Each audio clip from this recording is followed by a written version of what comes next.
por sobre os céus virá, e a ele os reis se prostrarão. Cadeias quebrará, e os corações o adorarão, pois quem impedirá o Senhor? Esse é o nosso Deus, o leão de Judá, rugindo com poder, por nós batalhará, e o mundo há de render-se a ele. Esse é o nosso Deus, o Cordeiro imolado, seu sangue derramou por nossos pecados, e o mundo há de render-se ao Cordeiro e ao Leão, e o mundo há de render-se a ele. Ó portas, levantai, deixai o Rei da Glória entrar. Ele veio para salvar e aos cativos libertar, pois quem impedirá o Senhor? Esse é o nosso Deus, o leão de Judá, rugindo com poder, por nós batalhará, e o mundo há de render-se a ele. Esse é o nosso Deus, o Cordeiro imolado, seu sangue derramou por nossos pecados, e o mundo há de render-se ao Cordeiro e ao Leão, e o mundo há de render-se a ele. Mas quem impedirá o Senhor? Quem impedirá o Senhor? Pois quem impedirá o Senhor? Quem impedirá? Esse é o nosso Deus, o leão de Judá, rugindo com poder, por nós batalhará, e o mundo há de render-se a ele. Esse é o nosso Deus, o Cordeiro imolado, seu sangue derramou por nossos pecados, e o mundo há de render-se ao Cordeiro e ao Leão, e o mundo há de render-se a ele.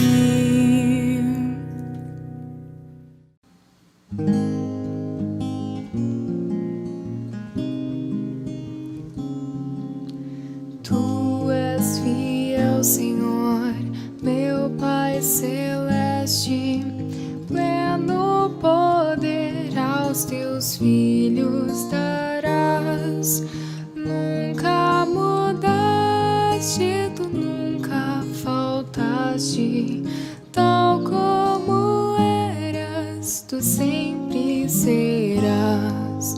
Tu és fiel, Senhor, tu és fiel, Senhor, dia após dia, com bênção sem fim. Tua mercê me sustenta e me guarda. Tu és fiel, Senhor, fiel a mim. Flores e frutos, montanhas e vales, sol, lua, estrelas no céu a brilhar. Tudo criaste na terra e nos ares, todo o universo vem hoje te louvar.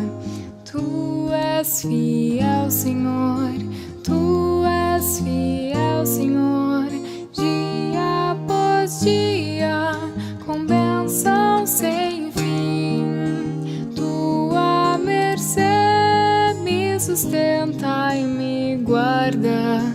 Tu és fiel, Senhor, fiel a mim.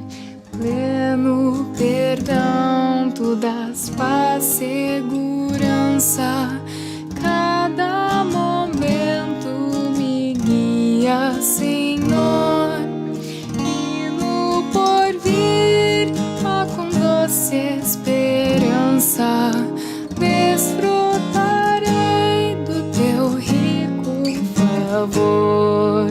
Tu és fiel, Senhor, tu és fiel, Senhor, dia após dia, com bênção sem fim. Tua mercê me sustenta e me guarda. Tu és fiel, Senhor, fiel a mim. Tu és fiel, Senhor, fiel a mim.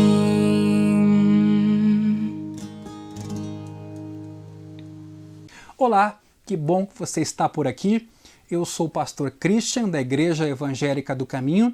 Daqui a pouco você vai assistir a última pregação que eu fiz na Sojipa. Sim, porque a Igreja do Caminho voltou aos cultos presenciais. Todo domingo, 19 horas, no salão de eventos da Sojipa. Se você vai a pé ou de Uber, você entra pela Barão do Cotegipe. Se você vai de carro, a Sojipa tem estacionamento próprio pela Dona Leopoldina. E para quem é da Igreja do Caminho ou vai nos visitar, você recebe um desconto. Então, domingo que vem, não deixe de estar conosco. Ao mesmo tempo, pedimos a essa comunidade do caminho que continue orando uns pelos outros, orando pelo nosso papel nas cidades em que nós estamos, orando para que possamos prestar o auxílio que Deus gostaria que prestássemos nesse tempo delicado de pandemia, onde muita gente está necessitada de todo tipo de suprimento espiritual, material. Estejamos orando uns pelos outros e mantenhamos o engajamento. Somos o corpo de Jesus e não podemos permitir desfalecimento nessa caminhada. Que Deus nos fortaleça, por isso ore. Ao mesmo tempo, contribua, dizime, oferte, nos ajude para que também estejamos preparados para todo o auxílio que for necessário dar. Enquanto Igreja do Caminho, não queremos ser uma comunidade do discurso, somente da palavra. Queremos também ajudar de fato e de verdade, porque entendemos que isso é necessário. Fé sem obras é morta. Nesse sentido, meu irmão, minha irmã, ajude-nos, oferte, contribua, não deixe de investir como cooperador na obra de Deus. Eu também queria dirigir uma palavra àqueles irmãos que ainda não retornaram ao culto presencial, ou porque não se vacinaram ainda, ou porque ainda mantêm um certo receio. Enquanto Igreja do Caminho, estamos mantendo o afastamento, as janelas abertas, a higienização. O lugar que a gente usa hoje ali na Sojipa tem um pé direito bastante alto, quer dizer, tudo o que é possível fazer, nós estamos fazendo. Mesmo assim, é claro, é preciso ter cuidado. Por outro lado, nos preocupa muito o fenômeno da virtualização das nossas relações, que não se tornam mais de carne e osso, não são corpóreas, mas são às vezes midiáticas ou virtuais ou online, se é que se pode falar de relações nesses termos. Por exemplo, quando você vê Paulo escrevendo aos Coríntios, ele diz, quando você se reúne no mesmo lugar, existe uma importância da fisicalidade, do lugar de encontro, do olhar no olho do irmão, do perceber a ênfase nas expressões que a gente faz, né? Ver a dor, se compadecer, estar no mesmo lugar e sofrer com os outros e também se alegrar com os irmãos que se alegram. De fato, nós já acompanhávamos há um tempo atrás o fenômeno do desigrejamento, do desengajamento com a igreja institucional. E a gente tem esse receio que isso volte a acontecer de uma outra forma, mas às vezes também por comodidade. Que é essa coisa de poder assistir o culto, de poder ouvir a palavra e imaginar que a gente vai aprender tudo somente ouvindo. De imaginar que a gente vai conseguir desempenhar um discipulado cristão somente escutando ou assistindo alguns cultos. Não, a igreja ela é corpórea, ela é um organismo, ela é corpo de Cristo, ela é membro um do outro. E é nesse sentido que a Igreja do Caminho não entende ser possível uma igreja virtual.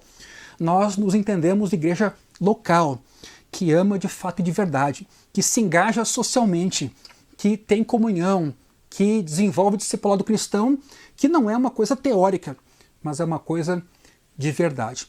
Então, nesse sentido, mantenhamos todos o cuidado, mantenhamos a responsabilidade sobre o ir e vir, inclusive não só nos cultos, né? Quando você vai a um supermercado, a uma farmácia ou trabalhar, e nesse sentido, cuidado para não se afastar da comunhão com os irmãos, aceitando uma nova maneira de funcionar como igreja. E vou dizer mais, haverá gente sem escrúpulos hoje que aceitará que a igreja seja a igreja do espetáculo, ou a igreja virtual, e haverá gente, inclusive pastores, que se dobrarão a esse modelo, como se nós pudéssemos, de fato, ser igreja nesse sentido. E acho bastante complicado. Então, nós, enquanto Igreja do Caminho, estamos tentando, com todo cuidado, com todo ato responsável, retornar aos cultos presenciais, e assim estamos nos edificando. O depoimento dos irmãos tem sido sempre nesse sentido. Não dá para comparar um culto virtual com um culto presencial. Não tem comparação nenhuma. E a minha oração é que Deus esteja orientando a cada um de vocês, a família de vocês, e que tão logo possível possamos nos encontrar no culto presencial. Domingo que vem estaremos ali então na Sojipa, 19 horas, você é mais do que bem-vindo. Agora fique com essa mensagem e que Deus te abençoe poderosamente. Queria convidar você a abrir comigo a sua Bíblia em 1 Coríntios capítulo 12. Vamos tratar de um tema interessante hoje e que será continuado no domingo que vem, a respeito da igreja, do povo de Deus e de nossa membresia, por que não dizer, nesse corpo, nesse povo, naquilo que podemos entender como igreja. 1 Coríntios capítulo 12. Nós vamos ler a partir do versículo 4 até o versículo 14. E eu até vou pedir para o Lucas que, dentro do possível, na medida que formos percorrendo os textos, que ele possa deixar projetado esses textos, para a gente conseguir extrair dessa palavra tão bela de Deus o melhor na noite de hoje. 1 Coríntios 12, 4. Ora, os dons são diversos, mas o Espírito é o mesmo. E também há diversidade nos serviços, mas o Senhor é o mesmo. E há diversidade nas realizações, mas o mesmo Deus é quem opera tudo em todos. A manifestação do Espírito é concedida a cada um visando um fim proveitoso. Porque a um é dada, mediante o Espírito, a palavra da sabedoria, a outro, segundo o mesmo Espírito, a palavra do conhecimento. A um é dada, no mesmo Espírito, a fé, a outro, no mesmo Espírito, dons de curar. A outro, operações de milagres, a outro, profecia. A outro, discernimento de espíritos. A um é dada a variedade de línguas e a outro, capacidade para interpretá-las. Mas um só e o mesmo Espírito realiza todas essas coisas, distribuindo-as a cada um individualmente, conforme Ele quer. Porque assim como o corpo é um e tem muitos membros, e todos os membros, mesmo sendo muitos, constituem um só corpo, assim também é com respeito a Cristo. Pois em um só Espírito, todos nós fomos batizados em um só corpo. Quer judeus, quer gregos, quer escravos, quer livres. E a todos nós foi dado beber de um só Espírito. Porque também o corpo não é um só membro, mas muitos. Meus irmãos, Paulo refere aqui nesse texto que acabamos de ler, que a diversidade é algo que existe na igreja cristã e deve existir. E que essa diversidade tem origem no próprio fato de Deus ser Deus triuno. Deus Pai, Deus Filho, Deus Espírito Santo. Os papéis dessas três pessoas da Trindade estão expressos, neste caso aqui, por dons dados, por serviços prestados e por realizações, conforme os versículos 4 a 6 nos apresentam. O versículo 4 diz-nos que há uma diversidade de dons, aqui atribuída ao Espírito Santo. O versículo 5 nos diz que há uma diversidade de serviços, aqui atribuída ao Senhor, Kyrios, Jesus. E interessantemente, no versículo 6, há diversidade de realizações agora atribuídas a Deus, sendo o sujeito.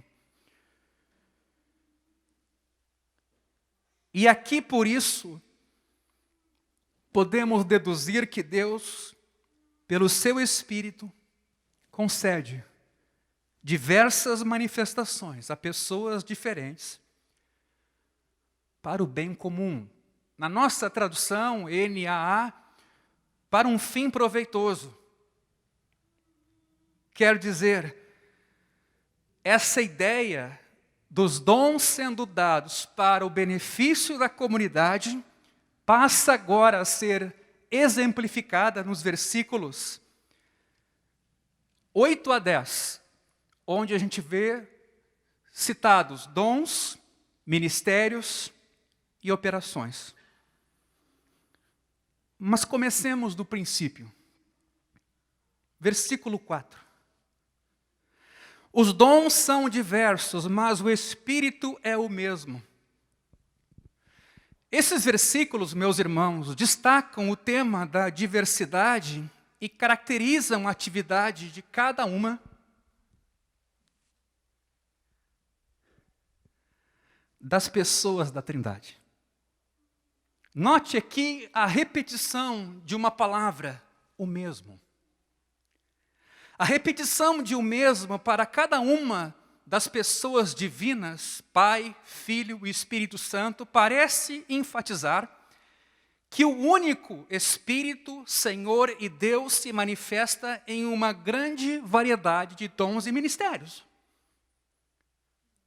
Assim, a unidade de Deus não implica uniformidade de dons, até porque o Pai e o Filho e o Espírito também têm diferentes papéis na ação de Deus no mundo. Em vez disso, o único e incomparável Deus é responsável pela variedade que a gente vê hoje na igreja como um todo. Provavelmente não se deva dar importância muito grande ao fato de diferentes palavras serem usadas aqui para descreverem as atividades individuais das pessoas divinas. Por exemplo, dons, ministérios, serviços, realizações. Às vezes a gente se prende aos termos, dando a eles uma tecnicidade que eles não possuem. O mais provável é que sejam três maneiras diferentes de olhar para aquilo que Paulo chama de manifestação do Espírito para o bem comum, ou visando um fim proveitoso. Ou seja, isso é respaldado pelo fato de que tanto dons quanto realizações vão voltar a acontecer na lista que está logo abaixo, versículos 9 e 10. Por exemplo, dons de curar e operações de milagres. Qual a justificativa de a gente adotar uma palavra diferente? Então não vamos nos prender em demasia a um termo técnico, quando o sentido, na verdade, é falar de um mesmo poder que emana de Deus e que, às vezes, por recurso poético, literário, vai mudando aqui com dons, ministérios, serviços ou realizações. Um outro exemplo é que a gente vê Deus e um só e o mesmo Espírito sendo sujeitos do mesmo verbo realizar no finalzinho do versículo 6 e no finalzinho do versículo 11. Veja como termina o versículo 6. Deus é quem opera tudo em todos. E no versículo 11, como é que ele finaliza? O Espírito realiza todas essas coisas, distribuindo-as conforme Ele quer.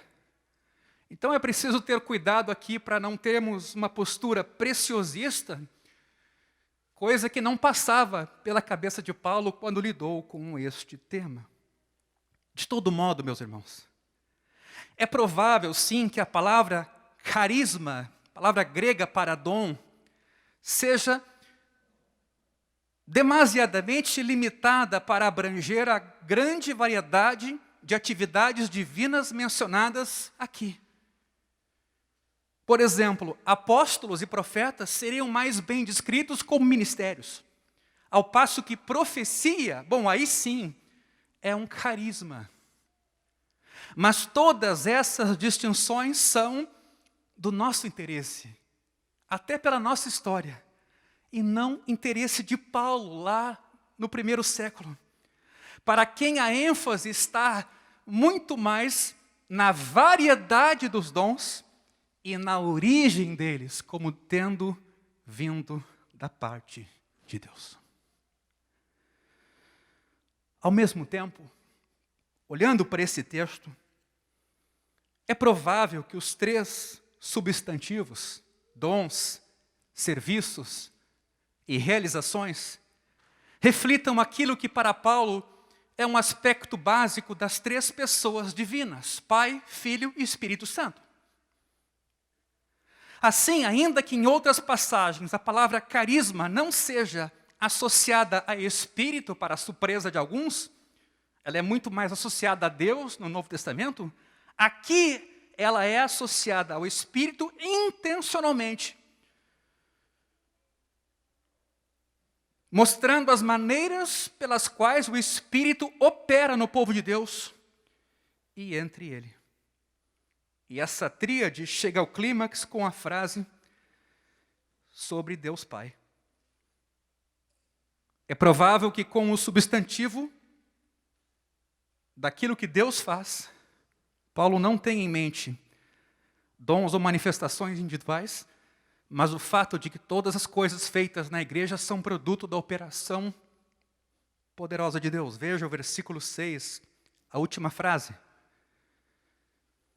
Mas o mesmo Deus é quem opera tudo em todos. Com essa frase final, Paulo faz com que a atenção seja redirecionada das declarações sobre Deus para as diversas maneiras e as muitas diferentes pessoas que Deus usa para ministrar na igreja. O que ele vai mostrar agora, a partir do versículo 7, com alguns exemplos. Há quem diga que a fórmula trinitária aqui, Deus Pai, o Senhor e o Espírito, que é o mais antigo achado bíblico de todo o Novo Testamento, contemplando as três pessoas, é mais impressionante porque parece natural e não intencional. Há muita discussão sobre esse tema da Trindade, porque ele foi um desenvolvimento posterior, através da igreja, quando a igreja se reuniu e tentava entender como é que Deus agia, quem era o Espírito, se era um vento, se era uma pessoa, se Jesus era Deus tanto quanto o Pai. E a igreja, a partir dos textos bíblicos, passou a estudar esse assunto. Mas ela não criou a Trindade, ela simplesmente encontrou a Trindade no texto bíblico, e esse é um dos lugares mais antigos pela antiguidade da carta aos Coríntios, a primeira, a ter esse tipo de manifestação. E o que um autor aqui, inclusive, sugere é que essa atitude não foi intencional. Ela pareceu natural, como uma coisa que o próprio Deus fez a partir da caneta de Paulo, ou do seu amanuense, nos dando esse belo texto aqui. Mas atenção, o interesse de Paulo não está na unidade das pessoas da divindade, embora isso seja verdade. E a partir de passagens como essa, a Trindade possa ter sido desenvolvida depois. Agora veja o versículo 7.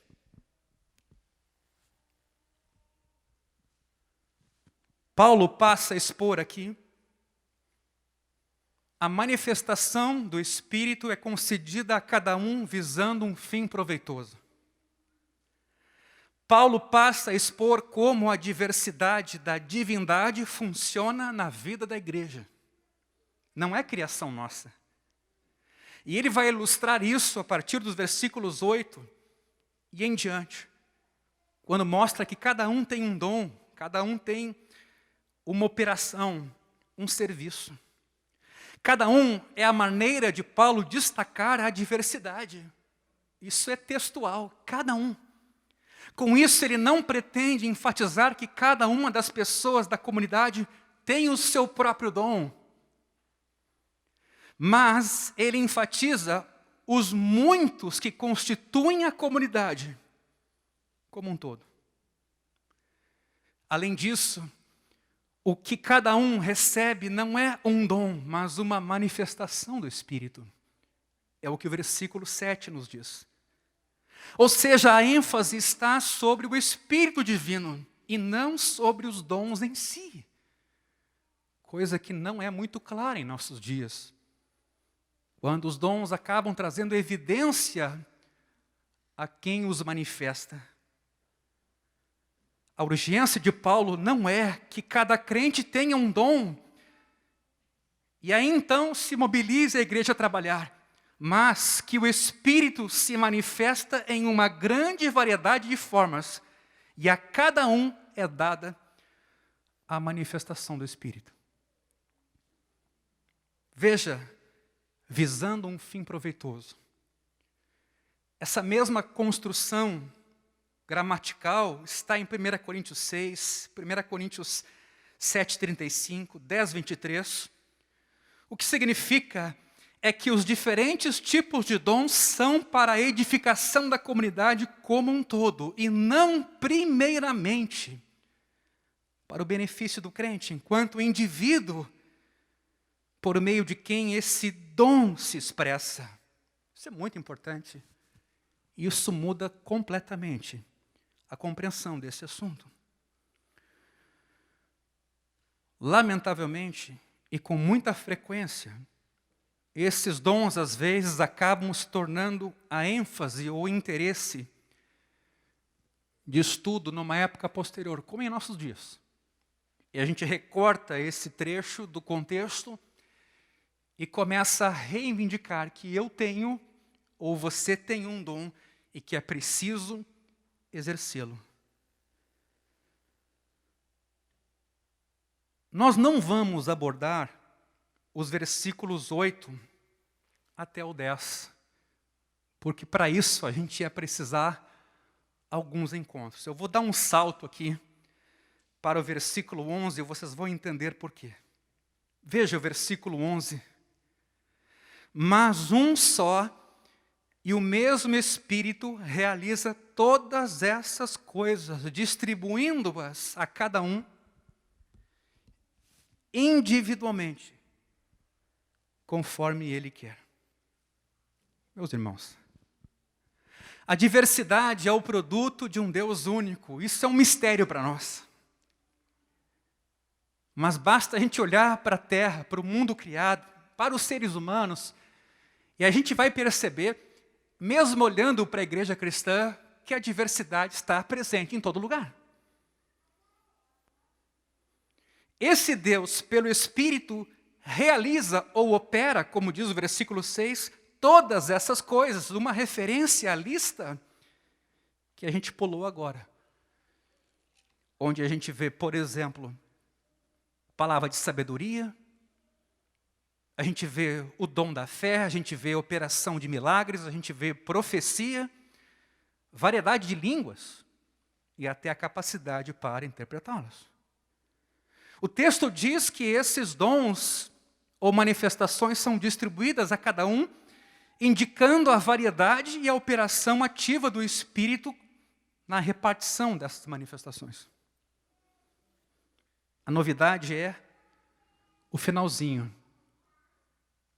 Pelo menos novidade dentro desse parágrafo. Nada de novo é dito até aqui, a não ser quando o texto diz, conforme Ele quer. A ênfase não está na decisão de agir, mas na soberania do Espírito quando distribui os dons, ou, quem sabe, na manifestação divina em si, no querer divino de fazer a obra de Deus. Os dons, ainda que sejam dados a cada pessoa, são expressões da ação soberana do Espírito na vida do crente e da comunidade como um todo. O crente não tem um poder próprio. Guarde essa frase aí. O crente não tem um poder próprio. O autor de todos esses dons e a finalidade deles estão bem definidas nesse texto. Essa é a versão paulina do texto de João. O vento sopra onde quer. Não é como a gente intenciona, deseja ou ambiciona. É Deus que soberanamente distribui esses dons. Ele é o autor desses dons e o fim, a finalidade é para a bênção da comunidade. Veja como aqui já, neste assunto, nós entendemos como a vida cristã não se dissocia da vida comunitária. E que é um propósito nesse sentido. E que se esses dons não estão atuando, ou eu não tenho a leitura adequada desses dons, alguém está perdendo, a comunidade está perdendo, nós estamos nos omitindo. Assim, do início ao fim, a ênfase única do parágrafo está na grande diversidade dos dons. Ao invés dessa leitura monocromática que a gente faz, de que tudo tem que ser do nosso jeito, da nossa forma, da nossa maneira de pensar, há uma diversidade expressa aqui. E o fim é o benefício da comunidade. É preciso buscar sabedoria nesse sentido para entendermos de que maneira essa diversidade constrói. Só Deus pode distribuir e manifestar por meio do seu Espírito esses dons para o bem da comunidade.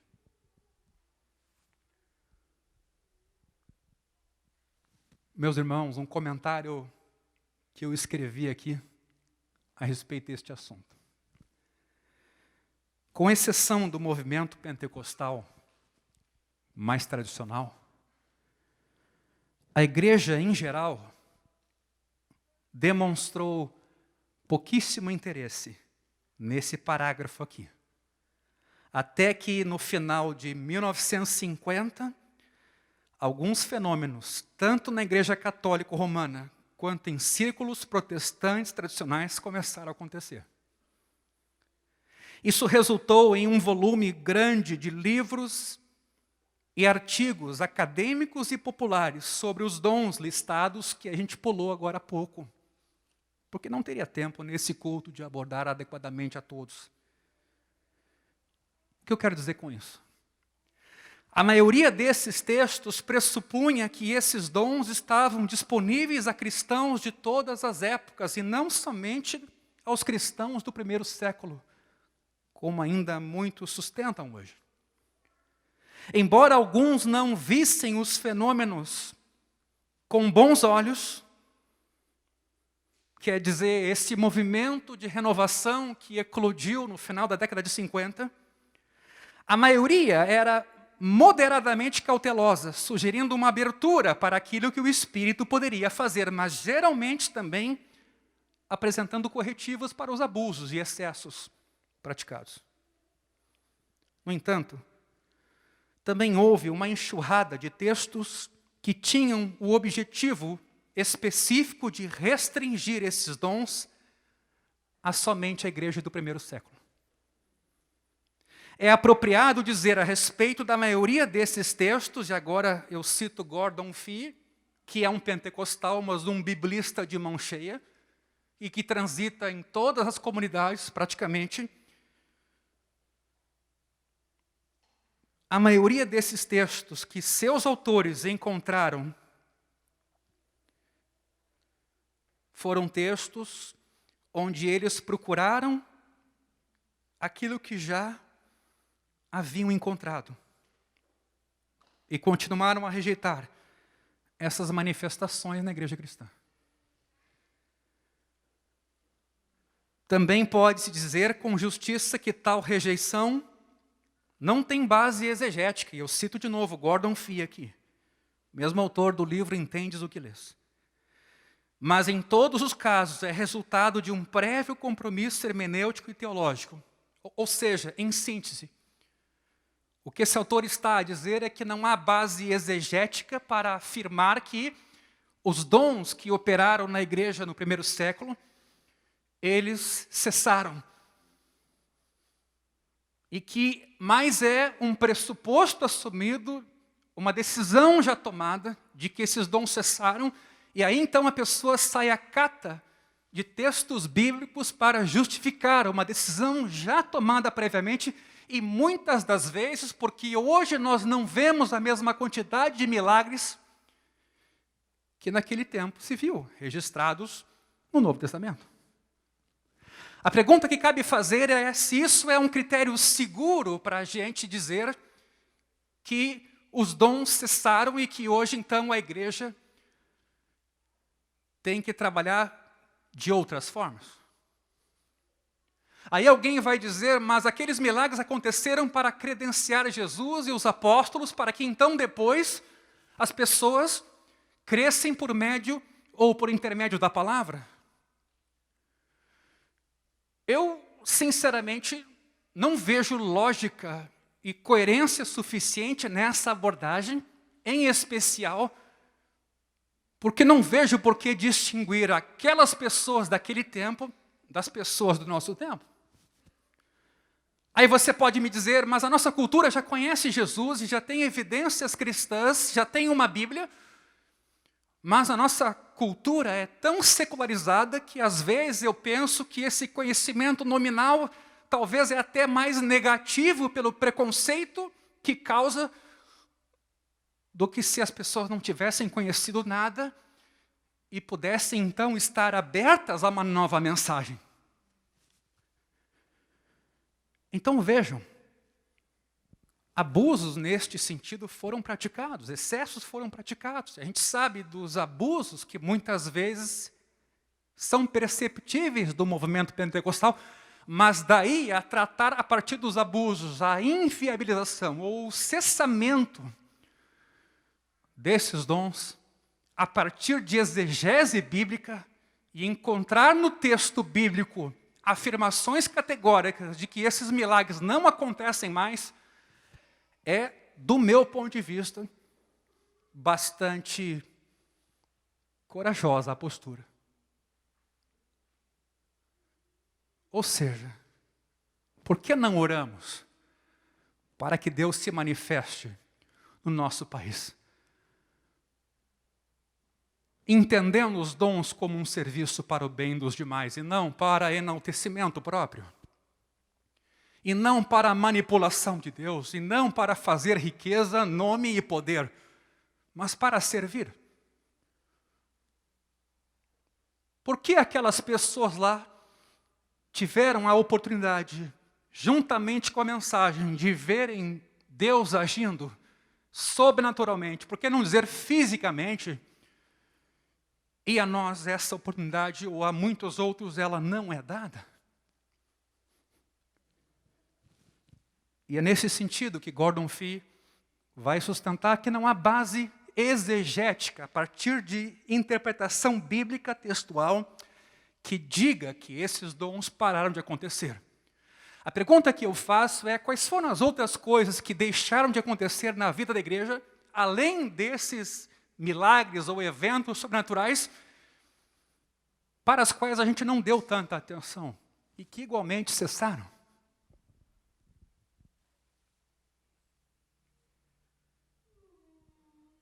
Então, neste sentido, eu diria que talvez a maior tragédia para a igreja seja que em sua existência ininterrupta, a igreja não parou. Ela tenha perdido esse tipo de contato com o Espírito de Deus, de modo que se conformou, talvez, com o que é trivial. Intelectualizou-se demasiadamente.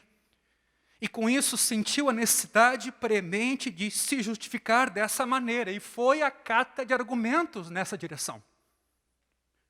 É claro que a esperança se encontra naquilo que é dito no final desse texto, a saber que um só e o mesmo Espírito fará conforme lhe agrada. Apesar das cercas protetoras criadas por aqueles em ambos os lados dessa discussão. Nós, enquanto comunidade do caminho, não somos cessacionistas. Nós vamos orar e acreditar em toda a Escritura, na sua plenitude, até que Deus nos diga: não vou fazer, não vou operar, não vou realizar. Ou até que Deus nos esclareça que Ele parou e decidiu parar de fazer milagres, por meio de cristãos que carregam dons para serviço da comunidade. O mau uso desses dons e manifestações é que acarretou a fragilização, muitas vezes, dessa ação que é do Espírito, que não vem de nós. E, de novo, para um fim proveitoso, para a edificação de uma comunidade. Por que nós cremos em ressurreição, que é um evento sobrenatural? E não cremos que Deus pode aqui e agora fazer milagres físicos diante de nossos olhos, através de dons que Ele possa dar a pessoas da comunidade cristã.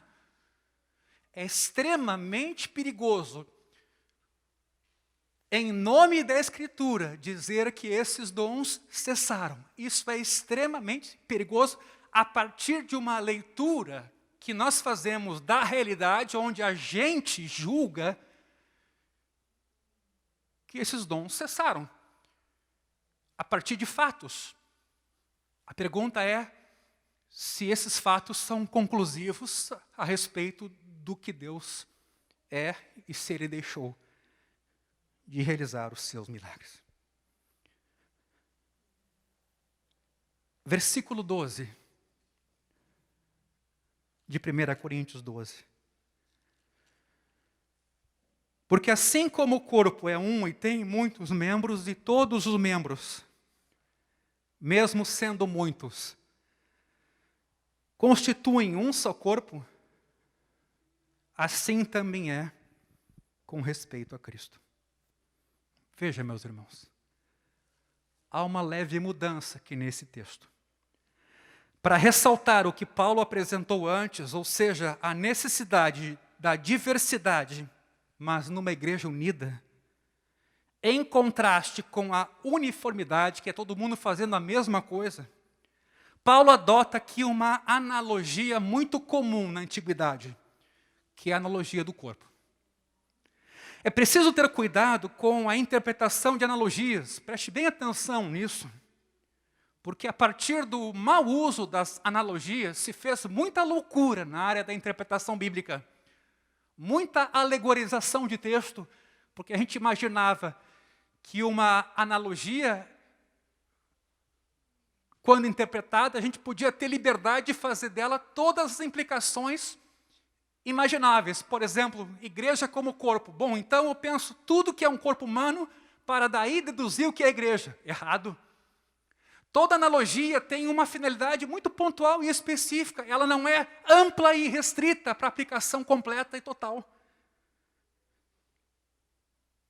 Elas devem ser entendidas e aplicadas com restrição e não de forma livre. É importante considerar o que Paulo podia ter em mente aqui quando lidava com os problemas dos seus destinatários e, para tanto, como ele usa a analogia. Nesse trecho inicial, o apóstolo vai ressaltar que o corpo é um só, mas tem muitas partes. Isso é o que é importante aqui. Cuidado com derivações outras a partir dessa verdade. Ou seja, o debate sobre Paulo aqui estar se referindo ou não a alguma verdade mística acerca da igreja como organismo vivo não é relevante. Porque ele não está tratando da natureza da igreja, meus irmãos. E os católicos romanos não gostam disso porque eles têm a leitura mística do corpo aqui, exatamente a partir desse texto. Por que Paulo está usando a analogia? Essa é a questão. Veja o versículo 12. Ele começa aqui com um porquê. O porquê nos oferece mais explicações sobre uma ideia que já começou a ser trabalhada antes. A ilustração é da igreja como corpo de Cristo, utilizada pela primeira vez no contexto da ceia do Senhor. Não começou aqui, está lá no capítulo 10, versículo 17, quando Paulo usa essa figura, metáfora, corpo, para se referir à igreja.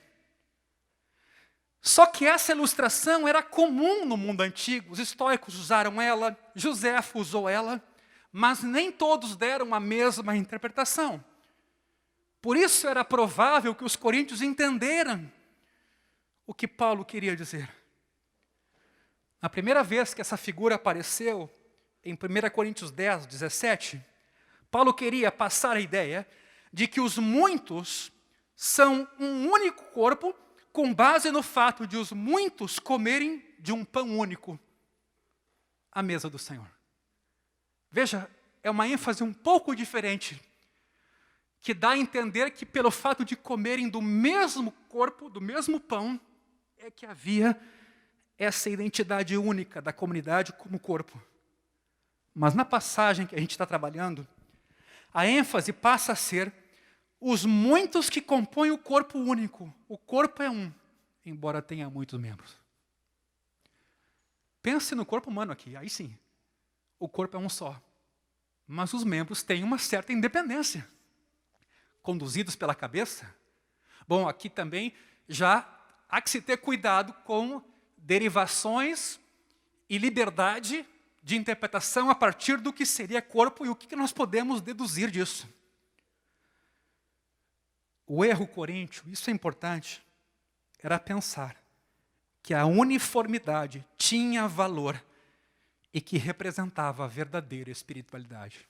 Meu irmão, olhe para a igreja brasileira, olhe para a igreja em Porto Alegre, olhe para a sua casa e veja se você encontra ali uniformidade. Mesmo tendo a mesma Bíblia, criando-se na mesma igreja, ouvindo os mesmos sermões, parece inegável o fato de que há uma diversidade saudável, promovida pelo Espírito, amarrada na diversidade da Trindade, que também tem unidade funcional, cada um desempenha um papel.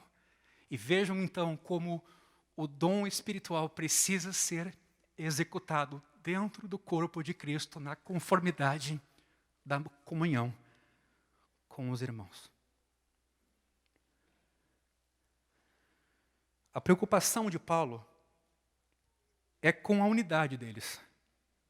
Mas não existe algo como unidade verdadeira sem pressupor diversidade. Sabe, quando é que você pensa em unidade? Quando você consegue fazer o que é diverso ser um em Cristo. Sabe, quando é que você pensa em fé? Quando você pressupõe a dúvida. Aí você ultrapassa a dúvida e você crê. A unidade pressupõe a diversidade. É que nem o tema do amor. Às vezes a gente pensa que o amor, ele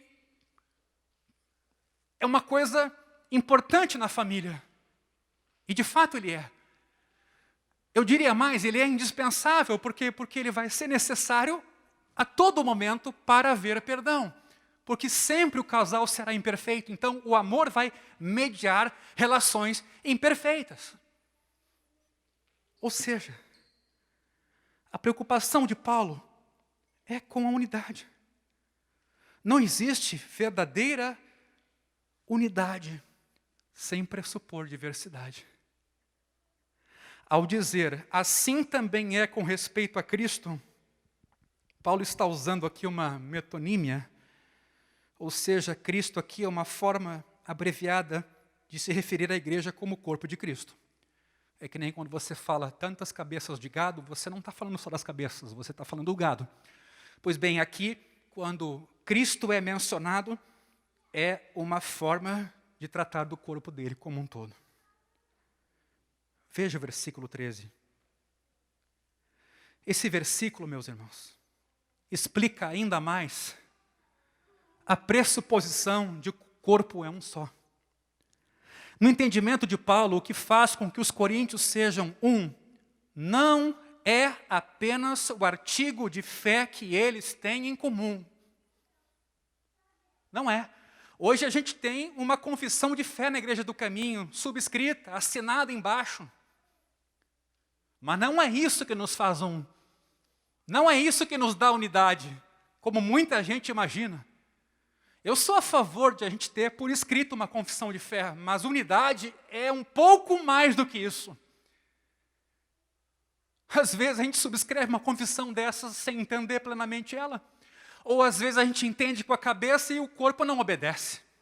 Ou às vezes a gente entende, quer fazer e não consegue, porque o pecado que está em nós não tem sido mortificado e a vontade acaba sendo manipulada para o pecado e não para conformar-se, por exemplo, ao estatuto.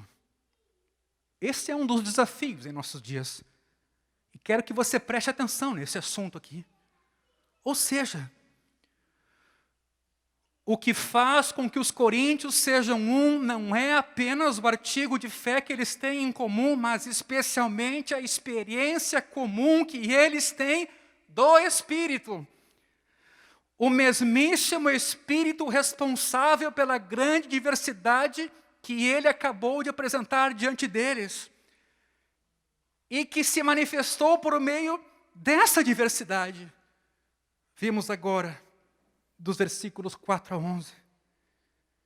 Para Paulo, meus irmãos, o recebimento do Espírito é condição insubstituível da vida cristã. É quando a gente nasce de novo. Veja, nesse sentido, essa carta, no seu capítulo 2, versículo 10, e se pudermos projetar, Deus, porém, revelou isso a nós por meio do Espírito. Porque o Espírito sonda todas as coisas, até mesmo as profundezas de Deus.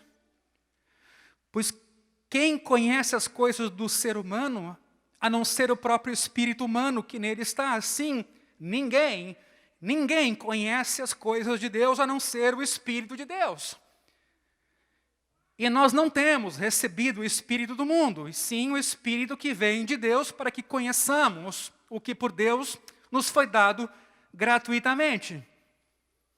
Disto também falamos, não em palavras ensinadas pela sabedoria humana, mas ensinadas pelo Espírito, conferindo coisas espirituais com espirituais. Ora, a pessoa natural, não regenerada, que não tem o Espírito, não aceita as coisas do Espírito de Deus, porque eles são loucura. E não pode entendê-las, porque elas se discernem espiritualmente. Eu quero destacar muito isso aqui hoje à noite.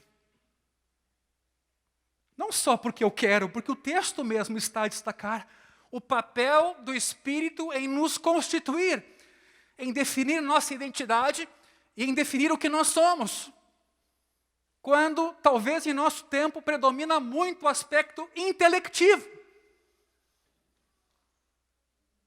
E depois a gente toma conhecimento aqui e acolá de gente muito bem erudita, teologicamente falando, e cujo tropeço, a queda, são avassaladoras. Recentemente mesmo, nos Estados Unidos, um querido irmão nosso chamado Ravi Zacarias, um apologeta, conhecido como muito contemporâneo e eficiente, foi descoberto em pecados gravíssimos.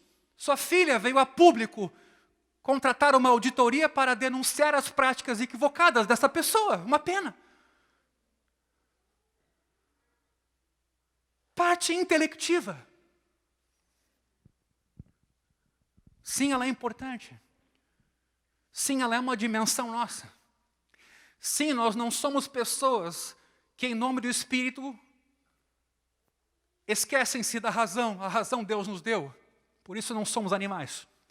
Uma razão regenerada, que é um equilíbrio entre essa ação de Deus em nós e a capacidade de entendimento que Deus nos dá para a nossa vida não ser uma vida leviana e falta de sabedoria. O desafio é ter esse equilíbrio. Geralmente a gente polariza. Ou a gente é muito emotivo, claro que não diz nessa palavra, né? A gente diz que é muito cheio de espírito. Ou a gente é muito racional.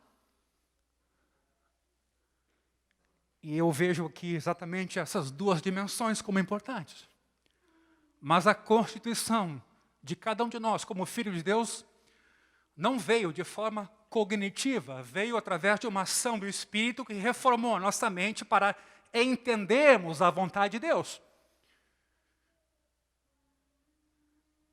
E é nesse sentido que esse texto nos desafia. Mas mais, o Espírito também é o que nos marca o início da vida cristã, meus irmãos. Vá comigo a Gálatas capítulo 3, versículo 2. Gálatas capítulo 3, versículo 2. Ó Gálatas insensatos. Versículo 1. Quem foi que os enfeitiçou? Não foi diante dos olhos de vocês que Jesus Cristo foi exposto como crucificado? Quero apenas saber isto: vocês receberam o Espírito pelas obras da lei ou pela pregação da fé? Será que vocês são tão insensatos que tendo começado no Espírito, agora querem se aperfeiçoar na carne? Meus irmãos, isso é uma advertência para todos nós, que nos temos como sábios, como eruditos, teologicamente falando, como pessoas que articulam bem pensamento e reflexão e discurso. A nossa constituição como filhos e como igreja se deu pelo Espírito de Deus. Antes de que quiséssemos qualquer coisa, antes de que elaborássemos qualquer reflexão, Deus veio a nós por seu amor e em Jesus, o seu Filho, nos salvou, nos desvendou os olhos e nós nascemos de novo. Fomos perdoados dos nossos pecados, nos deslumbramos com a maravilha do Evangelho. Sendo imerecedores, Deus nos salvou. A loucura da pregação nos salvou, loucura para a filosofia, onde não fazia sentido Deus se fazer pequeno e morrer entre nós numa cruz em nosso lugar. E é por isso que nós nos constituímos por essa obra do Espírito, filhos de Deus, igreja e família de Deus. Não somos um bando de cabeças cheias de informações que subscrevem uma confissão, mas cujo Espírito não nos norteia e não nos constitui. E é por isso que a carta aos Coríntios é tão forte, tão consistente, para mexer conosco nesse particular. Mas o Espírito também é aquele que torna alguém um filho de Deus. Romanos capítulo 8, versículo 14, até o versículo 17. Veja o que nós temos aqui. Porque todos os que são guiados pelo Espírito de Deus são filhos de Deus. Porque vocês não receberam um espírito de escravidão para viverem outra vez atemorizados, mas receberam o Espírito. A gente não fez um download de um estatuto, a gente recebeu o Espírito de adoção. Por meio desse Espírito nós clamamos, Abba, Pai. Somente por meio desse Espírito a gente vê paternidade, usufrui de paternidade e se reencontra com a nossa identidade enquanto família de Deus. Às vezes a sensação que eu tenho é que nós, igreja, trabalhamos num plano muito intelectivo. A gente diz que sabe e domina os conceitos e articula bem a doutrina e esquece-se da nossa constituição a partir do Espírito de Deus. O texto prossegue. O próprio Espírito confirma ao nosso espírito que somos filhos de Deus. Ele é quem dá essa confirmação. Assim, meus irmãos, para Paulo é natural referir-se à unidade deles no corpo, mencionando a pessoa do Espírito. A intenção de Paulo aqui não é descrever em detalhes como alguém se torna crente nesse texto de Coríntios, mas explicar como os crentes de Corinto, embora muitos, conseguem ser um só corpo, porque a natureza deles, geradora de vida, é a mesma. Ou vocês acreditam na unidade do país, na unidade do Brasil, do Estado, de um condomínio? Vai numa reunião de condomínio. A nossa unidade não está nessas ideias. A nossa unidade está numa pessoa, geradora de vida, de harmonia, de amor, de conversão dos corações. E ela nos faz convergir para Cristo e nele nós somos um. Não há outro caminho.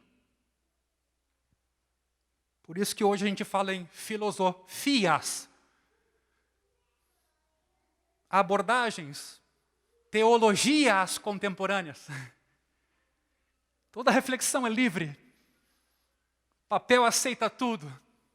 Mas o que me define é que em mim clama o Espírito do Filho dizendo, Abba, Pai, e eu sou uma nova criatura.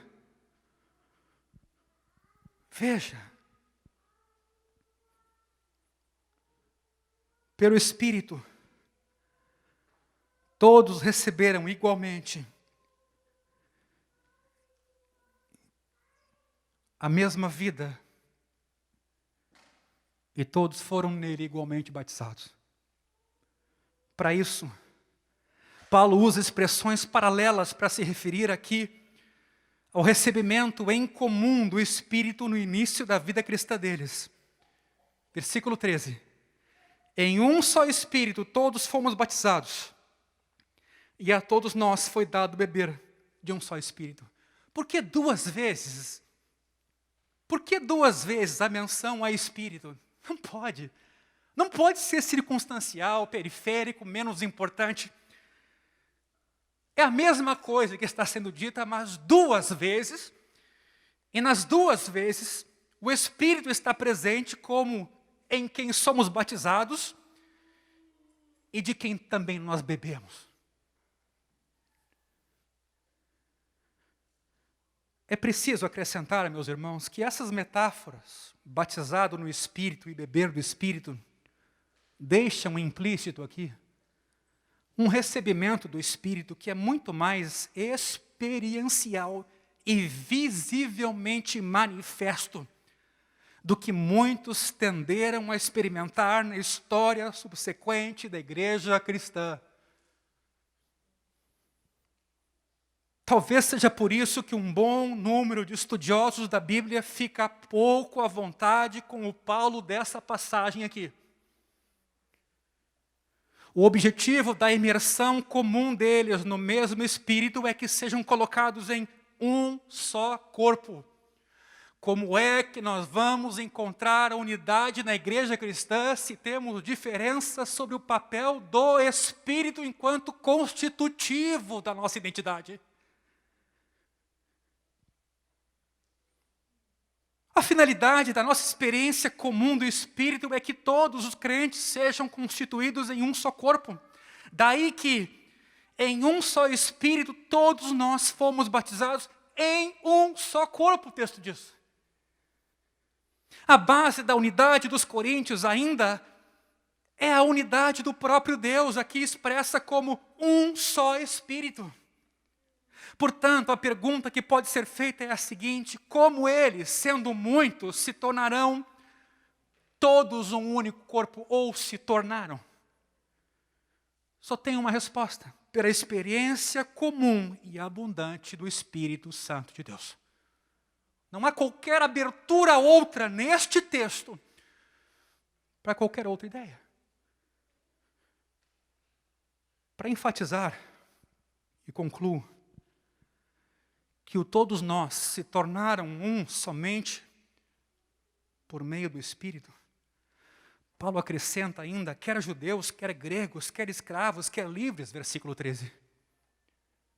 Assim como anteriormente, esses termos expressam duas distinções muito básicas que separavam pessoas naquela cultura: raça ou religião e posição social.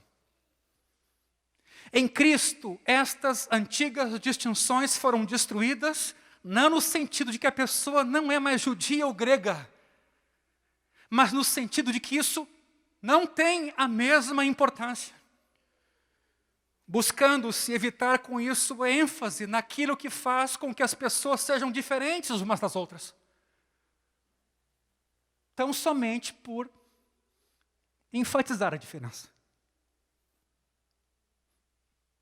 Aí eu começo a pensar no nosso contexto. Ter importância é o que dá a elas valor como diferenciais. De modo que, na prática, sua vida comum no Espírito tinha acabado com a importância das antigas distinções e, por esse motivo, haviam se tornado um único corpo. E o versículo 14 conclui: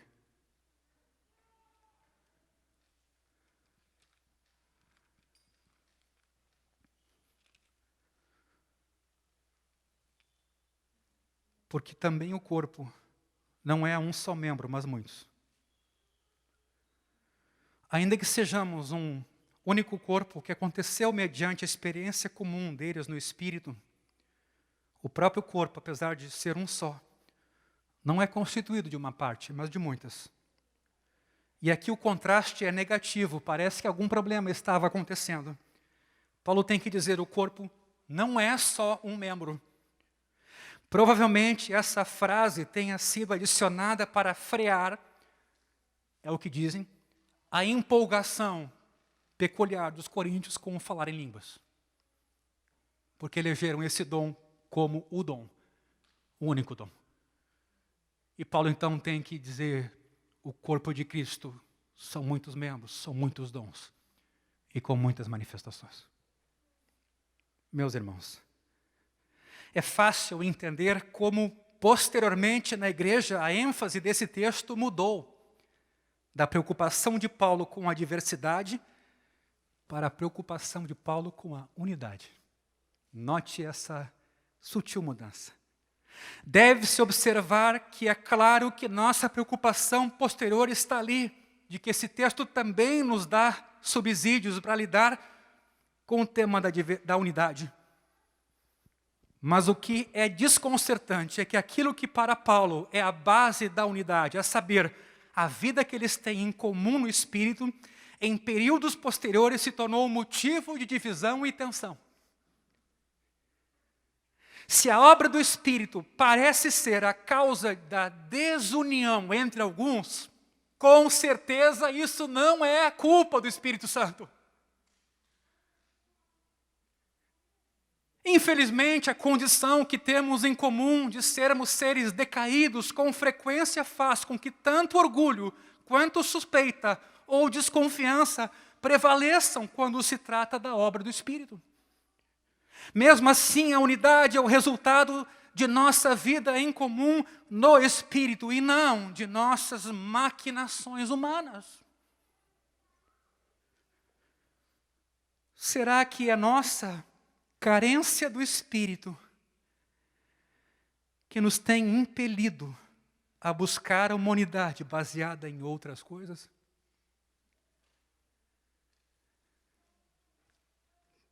Paulo entendia o Espírito como a chave para tudo na vida cristã, em especial nessa carta aqui. Parece indispensável que isso volte a predominar para que haja um cristianismo sadio em nossos dias. Mas que aquele que diz isso não tente impor à igreja a sua própria marca de unidade espiritual, como simplesmente mais uma maquinação humana ou elaboração humana. Nossa necessidade gritante, com certeza, é de uma obra soberana em que o Espírito faça no nosso meio que toda unidade planejada até hoje não conseguiu fazer. Então, na noite de hoje, meu irmão, minha irmã, eu convoco vocês a refletirem sobre nossas raízes, sobre o que nos constitui, o que nos faz igreja. Num tempo tão difícil, de tanta relativização, tantos achismos, tantos enfoques legítimos, como se diz aí fora, onde cada um tem a sua verdade, nós precisamos que Deus nos ajude, que Ele tenha misericórdia de nós. E que isso comece pela casa de Deus, quando os seus próprios filhos, ao darem testemunho desse Deus, o façam no poder de Deus, a partir da sua vida no Espírito, constitutiva e geradora de testemunho. Ontem, com os jovens, e eu concluo aqui, alguém no grupo citava a oração do Pai Nosso, e como a oração do Pai Nosso é uma oração importante. E eu estava um dia orando a respeito da oração do Pai Nosso, e quando eu repetia essa oração, porque há muitas coisas na Escritura que a gente não entende, mas a gente confessa mesmo assim.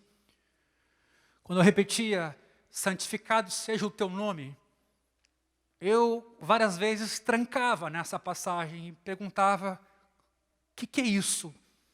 Como isso acontece? De que maneira eu posso tornar o seu nome santo? Ou de que maneira eu posso fazer alguma coisa para que o teu nome em mim reflita exatamente tua pessoa? Porque é disso que se trata, santificar o nome. Que a igreja viva uma vida condigna de Deus e reflita no seu viver a natureza desse Deus que nos constituiu. E numa dessas orações, enquanto eu repetia essa passagem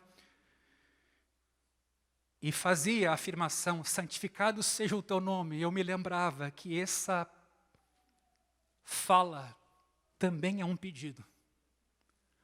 Onde o meu pedido é que Deus, Ele mesmo, me santifique e Ele mesmo faça em mim o seu nome digno.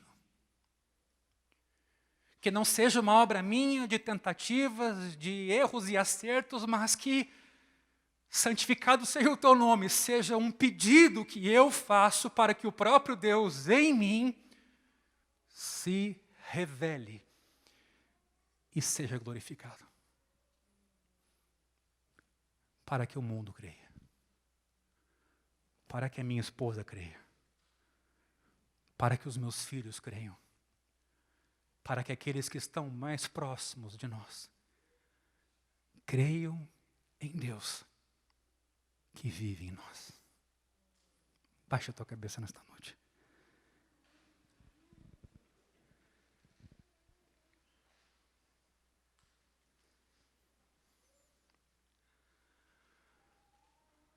Senhor, Tu nos sondas e nos conheces. Tu sabes de tudo a nosso respeito. Ainda a palavra não nos chegou à boca, e Tu a conheces toda. Não temos como fugir da Tua presença. Nós até aqui e acolá conseguimos nos proteger da vida do nosso irmão, do nosso esposo e dos nossos amigos. Mas de Ti nós não podemos nos esconder. E não precisamos fazê-lo. Porque é de Ti que vem a nossa virtude. É de Ti que vem o nosso socorro. É de Ti que vem o Espírito da verdade, que nos dá vida e que nos transforma. Por que fugimos da Tua presença? Por que fugimos da Tua palavra? Por que fugimos do Teu Espírito? Se quando Ele vem, é para nos transformar, para nos curar e nos fazer livres das nossas algemas e cadeias. Sim, Jesus, nós invocamos o Teu nome hoje à noite nesse lugar. Nós reconhecemos que sem Ti em nós nada podemos fazer. Quando olhamos para nós mesmos, a gente não sabe nem por onde começar. E quando olhamos para os outros, nós olhamos com os óculos sujos que nós já temos. E menos ainda podemos fazer. Mas em Ti nós temos algo em comum. No Teu Espírito nós temos o mesmo caminhar, o mesmo sentir e uma mesma verdade. Por isso, na noite de hoje, nós Te invocamos nesse lugar, no coração e na vida de cada um de nós. Nós pedimos, vem fazer a morada. Nos reaviva, Senhor. Nos vivifica, Espírito Santo, nos renova.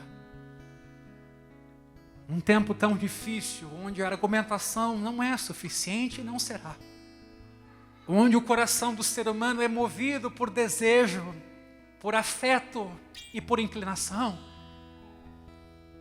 Nós, nessa batalha, precisamos de Ti, ó Espírito Santo de Deus, que nos ajudes, que inundes a Tua igreja, que convertas os corações, que abras os olhos aos cegos, que converta o coração adúltero, aquele que já faz isso com uma tal inconsciência e frieza, que somente se o Senhor colocar a sua mão sobre ele ou sobre ela, haverá esperança.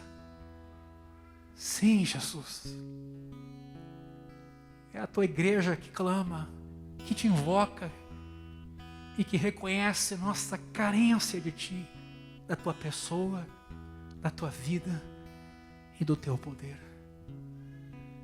Transforma a nossa mente, renova o nosso pensamento, mas também aviva o nosso coração e os nossos afetos. Que o Teu amor seja derramado em nossos corações. Que o Teu amor seja derramado em nossos corações, nos dando temor, nos dando humildade, permitindo que estejamos abertos ao Teu agir em nossa vida e que o Senhor nos transforme como marido, como pai, como esposa, como vizinho, como colega de trabalho, como irmão numa comunidade. Não, Jesus, nós não somos perfeitos, nós sabemos disso, mas nos ajuda, nos aviva, nos transforma. Renova o Teu povo e renova cada um de nós. Nós Te convidamos essa noite, Espírito Santo de Deus, para que o Senhor nos renove. Vamos ficar de pé, meus irmãos.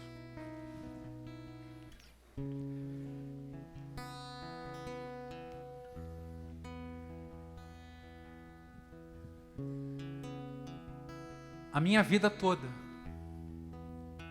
eu preguei sem usar esboço. Pelo menos quase a minha vida toda. Na origem da minha fé não se cogitava escrever um sermão.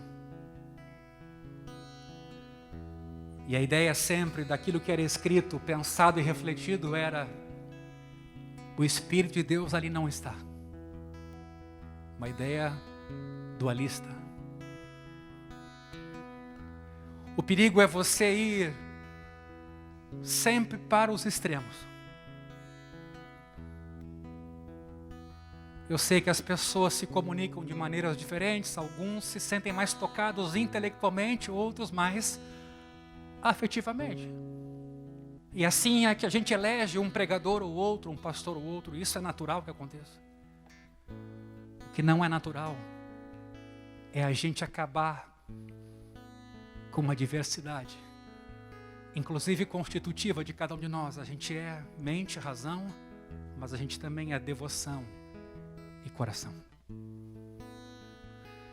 Um sermão, às vezes, escrito, acontece porque um pastor ou alguém que vai ensinar não quer submeter uma comunidade a que escute as mesmas coisas domingo após domingo. Alguém que escreveu o seu sermão, às vezes ficou a semana inteira elaborando como melhor se expressar naquele sermão, tentando roubar o mínimo do tempo das pessoas que estão diante de si. Cuidando para que o conteúdo, às vezes, não seja prejudicado pela forma, pela palavra. Mas muito comum é você ter uma leitura dualista. Não, o Espírito de Deus não pode estar presente em alguma coisa que foi escrita. E como é que a gente explica a palavra de Deus escrita? Um texto que tem início, meio e fim. Um texto onde Paulo não enlouquece de uma hora para outra, acaba com a narrativa, pula para o ponto final, uma coisa desconexa. Que Deus nos ajude, meus irmãos. Que Deus nos ajude, e ao dizer isso, quero dizer também que Deus nos deu também a dimensão intelectiva. Desenvolva ela, leia. Não diga, eu não preciso disso, porque tem coisas que na nossa vida a gente não entende, porque não tem o vocabulário e capacidade de refletir até com as palavras a respeito daquele tema. E sabedoria também está ligada a isso. Por que reducionismos? Por que ou isso ou aquilo? Por que não pedimos que Deus nos faça usufruir de tudo aquilo que Ele nos deu? Com cada coisa no seu lugar. Cada coisa no seu lugar. Se alguém um dia me disser, pastor, comigo Deus fala pelo Espírito, eu não leio, eu não estudo, eu não faço nada, mas Deus me guia, eu não acredito. Porque você está diminuindo um dom que Deus te deu, que também é entendimento. Você não só recebe entendimento, você também busca. Cuidado, de novo, com os exageros. Agora, quem imaginava que a comunidade do caminho ia ser uma comunidade intelectual, erudita, que acha que ela própria constrói o seu caminho, não. Quem nos constitui é o Espírito de Deus, e esse Espírito reformula a nossa mente para entendermos. Leia, estude, se informe. Não se diminua enquanto ser humano. Claro que cada um vai chegar num certo ponto da vida, mas faça o seu melhor. Use os dons que Deus deu a você. Não diga ou isso ou aquilo, mas use aquilo que Deus deu a você. E tema a Deus, ande com sabedoria. E numa vida cheia do Espírito Santo. Pai, nesta noite nós pedimos sobre a vida de cada um de nós a Tua doce misericórdia. Pedimos sobre cada um de nós esse batismo do Teu Espírito, esse enchimento do Teu Espírito, para não só nos nortear, mas nos fazer desejar tua vontade, inclinar e pacificar o nosso coração, e nos dar temor do mal, da língua fraudulenta, das maquinações e da malícia, onde ninguém pode ler os nossos pensamentos, que ali o Senhor possa ir também e purificar, e transformar, e avivar, e nos dar amor pelos nossos irmãos, pelos nossos vizinhos e pelos nossos amigos. Abençoa essa comunidade, Pai. Aqueles que não puderam estar aqui hoje, guarda cada um deles. Fortalece os nossos jovens, nossas crianças, nossos adolescentes, cada pai, cada mãe, para os desafios dessa semana, que o Senhor nos dê graça. A vida de um homem não é a quantidade de bens que ele possui. A vida de um homem é Cristo, definitivamente Cristo. E que o Senhor possa tomar os nossos corações. Abençoa o trabalho de cada um. E que guarde a cada um lá no seu local de trabalho. O estudo de cada um, que também Deus possa estar abençoando. Que Deus possa estar guardando a vida de todos nós. E que Deus nos dê uma vida cheia do Espírito Santo nessa semana. Para a glória de Deus Pai. E o povo de Deus diga: amém, glória a Deus.